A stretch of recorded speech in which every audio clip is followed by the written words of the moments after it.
Do you want some free advice from a private therapist? Hi, I'm Jade. I work at JMS Wellbeing, which is a private practice where I empower people to become their best self and heal. I also make resources that actually work in the thing that I'm about to talk about. But I wanted to make a quick video on New Year's resolutions. Yes, the dreaded word. New Year's resolutions.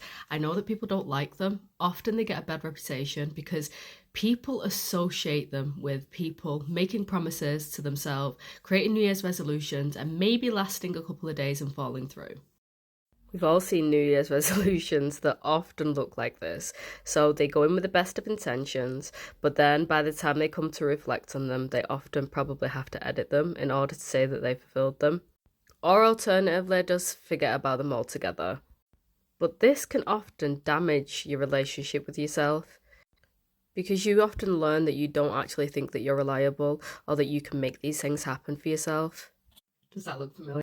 They don't fall through because you have an inability to make them happen. They often fall through because people often underestimate the level of planning that is required, as well as commitment, sometimes support, as well as putting the rest of their life in alignment with the things and the goals that they want. Here's mine. So mine look like this. I call it promises to myself, and I have clear rules and a plan for each one. I could imagine you can already see the differences in the New Year's resolutions that maybe typically are made and the ones that I make to myself. But here is some solid advice on if it is important to you that you want to change the trajectory of your life and you want to change the outcomes that are possible for you. These are the bits of advice I would give you in relation to that. Number one would be plan.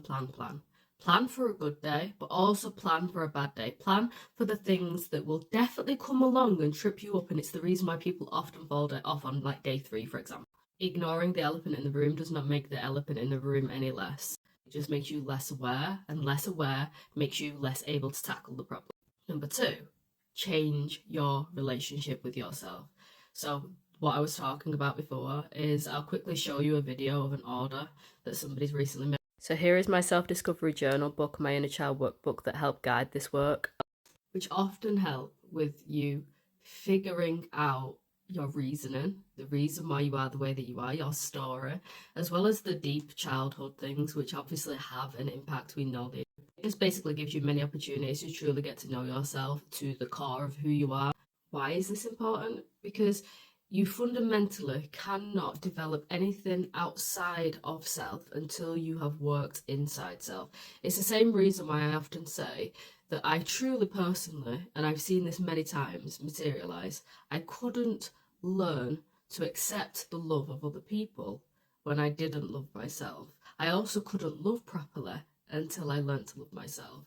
So I think that the kind of changing your relationship with self will help New Year's resolutions for a couple of reasons. 1, it means you're working from the core, you're working from the truth. And 2, it will help you account for a good day or a bad day. A good day will feed the other part of the brain that helps you feel good about self, which is wonderful.